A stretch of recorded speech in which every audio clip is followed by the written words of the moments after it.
তৃণমূল বিধায়ক কাঞ্চন মল্লিকের কন্যা সন্তানের জন্মের খরচ 6 লক্ষ টাকা। বিধানসভায় বিল জমা দিলেন উত্তরপাড়া তৃণমূল বিধায়ক। সন্তান জন্মের খরচ এত হতে পারে? কাঞ্চন সিংহই সন্তান প্রসবের খরচা 6 লক্ষ টাকা। Wow, nice. আরে বাড়া, হবে নাই কেন? কোথায় কাঞ্চন মল্লিক কাশ্মীরি উল, আর কোথায় আমরা ভাই বগলের চুল? কাঞ্চন মল্লিক একজন বিধায়ক, আর তুমি আমি সাধারণ মানুষ। ওদের যখন চিকিৎসা হবে প্রাইভেট হসপিটালে চিকিৎসা হবে, আর আমাদের বেলায় ভাই সরকারি হসপিটালে চিকিৎসা করাতে হবে।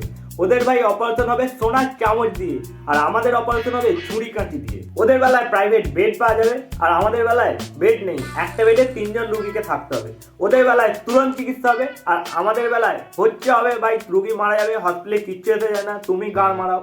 এই জিনিসটা ভাই প্রথম থেকে হয়ে আসছে। সমাজের উঁচু মানুষরা সবসময় উঁচু ফেসিলিটি পাচ্ছে, আর গরিবরা ভাই গরিবই থেকে যাচ্ছে।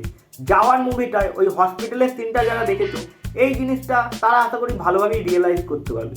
কাঞ্চন মল্লিক শুধু একজন উত্তরপাড়ার বিধায়ক বলে তার সন্তান প্রসবের খরচা 6 লক্ষ টাকা। ভাই এটা কোনোদিন মানা যায়?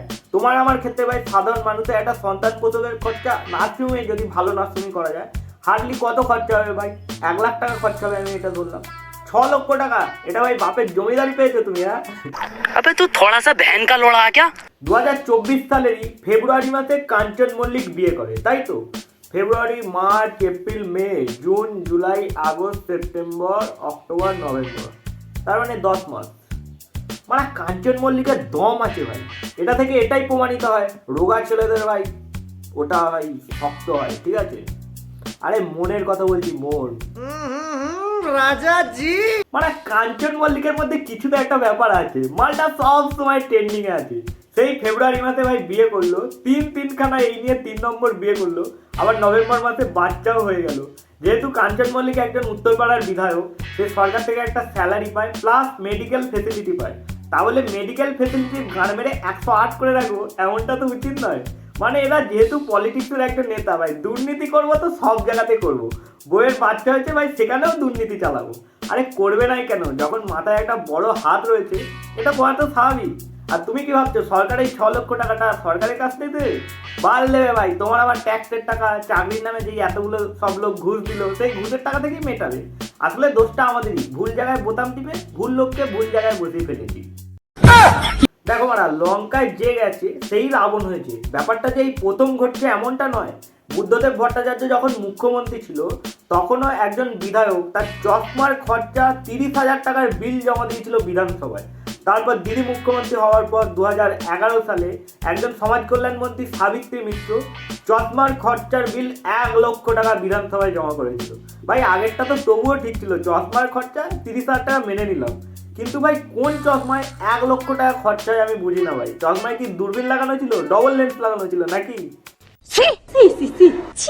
দেখো বর্তমান যুগে কাঞ্চন মল্লিকের এই 3বার বিয়ে, আগের ওয়াইফ একটা ছেলে থাকা সত্ত্বেও আবার একটা বিয়ে করে আবার একটা এখন বাচ্চা হয়ে গেল। তারপর ইন্ডিয়ান গড লেটেন্টে যেই একজন বিবাহিত মহিলা তার মেল বেস্ট ফ্রেন্ডকে দিয়ে জামার এখান দিয়ে কাটিয়ে ডিজাইন করে ট্যালেন্ট প্রদর্শন করা, এগুলো দেখে একটা কথাই বলতে ইচ্ছে যায়, ভালোবাসা বাড়ার বাল মনে খালি। এইসব দেখার পর তোমার আমার মনে নেগেটিভ ইম্প্যাক্টটাই পড়বে। তুমি আমি সবাই ভাববো যে বর্তমান যুগে রিলেশনশিপে এইরকমই হয়, 3বার বিয়ে হয়, একজন মেল বেস্ট ফ্রেন্ডকে দিয়ে জামা কাপড় কাটায়, এইসবই চলে। কিন্তু না, বর্তমান যুগে ভাই রিয়েল লাভটাও আছে। সেটাই নেক্সট ভিডিওটা দেখলে তোমরা বুঝতে পারবে। একজন হাজবেন্ড তার বউয়ের ভালোবাসার জন্য কত কি করেছে সেটা তোমরা এবার দেখো। স্যার আমি ভুল করেছি, নেশা আর করবো না। কি করেছিলে তুমি? আমি আমার বউকে দেবার জন্য লাভটা চুরি করেছিলাম। চুরির কাণ্ড দেখে পুলিশও অবাক। কারণটা যেন তো চোখ কপালে পুলিশ থেকে রাজনৈতিক নেতাদের। শাস্তি দেওয়া তো দূরের কথা, চোরকে এক গোছা গোলাপ কিনে দিয়ে বাড়ি পাঠিয়ে দিল পুলিশ। দেখো লোকটা মাতাল হলেও কিন্তু জাত আছে ভাই। আমার ভালোবাসার থিওরি, সেখান থেকে ওই লাভ সাইনটা চুরি করে নিয়ে তার বউকে দিয়ে ইমপ্রেস করে বলে সেটা নিয়ে গেছে। তারপর কোনো কারণে হয়তো রাস্তায় পুলিশ তাকে ধরে ফেলেছে, সেটা আলাদা ব্যাপার। কিন্তু এখান থেকে ভাই তোমরা একটা শিক্ষা নাও, ছেলেদের ভালোবাসা কোনোদিন ভাই আজে বাজে হয় না, পুরো ফুলের মতো পবিত্র হয়। ছেলেরা ভালোবাসার জন্য যা খুশি তাই করতে পারে। গার্লফ্রেন্ড যদি বলে আকাশের চাঁদ এনে দিতে, তারা ভাই সেটাও এনে দেবে। কিন্তু আজকালকার যুগে কিছু মেয়ে সেই ভালোবাসাটাকে বোঝে না। যেমন আতুল সুভাষের কেসটাই হলো, নিকিতা সিংহানিয়া আতুল সুভাষকে এটিএম মেশিন মনে করেছিল, তাকে একটার পর একটা টাকা দাবি করতে থাকে। শেষে সে সেটা সহ্য না করতে পারে নিজেকে শেষ করে দিল। নিয়ে গোলাপ ফুলটা কেন দিলে? আমি ও আমার জান ম্যাডাম। ভাই আলাদাই ভাই, এই ভালোবাসাগুলো দেখতে না পুরো কি বলবো, পুরো মন ছুঁয়ে যায়। বিশ্বাস করো ভাই, পুলিশ এই ঘটনাটা শুনে বলছে ভাই এটাকে কি অ্যারেস্ট করবো, মালটা বইয়ের ভালোবাসার জন্য এটা চুরি করেছে। পুলিশ ভাই এটা দেখে নিজেই একটা ফুলের গোলাপের তোড়া এনে ওকে দিয়েছে, বলছে নে তুই ভাই তোর বউকে প্রপোজ কর। পুরো পুক্কি হাসবেন ভাই।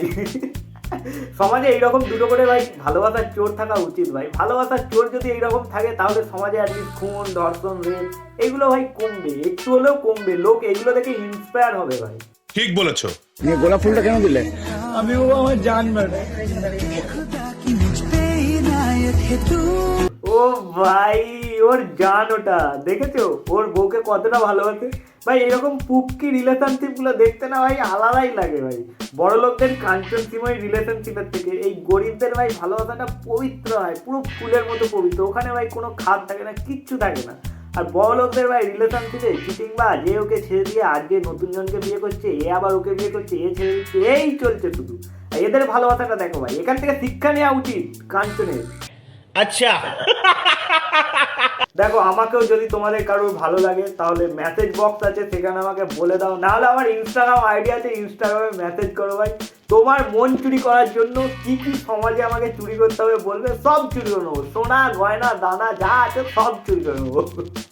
আরে কেনা কে চাতে হো? আমি বলছি না যে মেয়েরা সবসময় রিলেশনশিপে চিট করে, মেয়েরাই সবসময় টাকা মেরে নেয় ছেলেদের, এমনটা নয় ভাই। কিছু কিছু মেয়েদের ক্ষেত্রে এটা প্রযোজ্য। আর মেয়েদের ভালোবাসাটাও যে কতটা ফুলের মতো পবিত্র হয় সেটা এই নেক্সট ভিডিওটা দেখলে তোমরা ভালোভাবে বুঝতে পেরে যাবে।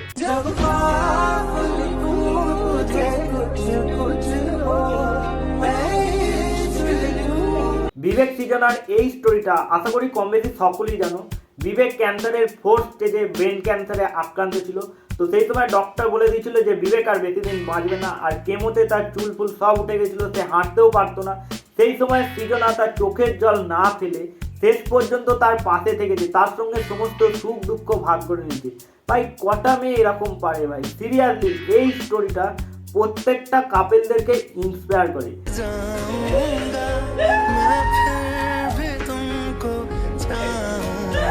কিন্তু দুঃখের বিষয় হলো এটাই, গত 19শে ডিসেম্বর বিবেক মারা যায়। তাই এই জিনিসটা না আমি এখনো মেনে নিতে পারিনি। আমি এটাই বুঝি না যে ভগবান কেন শুধু ভালো মানুষদেরকেই তুলে নেয় ভাই। কোথায় নিকিতা সিংহানিয়াকে যদি তুলে নিত ভাই সেটা আমরা আনন্দিত হতাম। কিন্তু ভাই যেখানে পবিত্র ভালোবাসা আছে দুজনের মধ্যে, ভগবান শুধু ভালো মানুষদেরকেই তুলে নিচ্ছে। দেখো সানাম তেরি কাসাম মুভিতে ইন্দার আর যে সারু স্টোরিটা, ওটা যদি রিয়েল লাইফের ঘটনা হয় তাহলে আমি বলবো রিয়েল লাইফে বিবেক আর সৃজনার স্টোরিটা রিয়েলি প্রত্যেকটা ভালোবাসার মানুষকে ইন্সপায়ার করে। কিভাবে তোমার পার্টনারের মৃত্যুর আগে পর্যন্ত পাশে থাকতে হয় সেটা অ্যাটলিস্ট এদেরকে দেখে শেখা উচিত। দেখো ভিডিও শেষে একটাই কথা বলবো, ভালোবাসতে হলে এদের দুজনের মতো ভালোবাসো। অ্যাটলিস্ট এই পিশাচ ডাইনি শাঁকচুন্নিটার মতো হয়েও না, তাহলে কিন্তু উপরে গিয়ে যমরাজও তোমায় ক্ষমা করবে না। তো চলো আজকের ভিডিও এতটাই, কেমন লাগলো সেটা কমেন্ট বক্সে জানাও। আর নেক্সট ভিডিও খুব তাড়াতাড়ি আসবে, কালকে আসার চেষ্টা করছি। তো আজকের মতো বাই।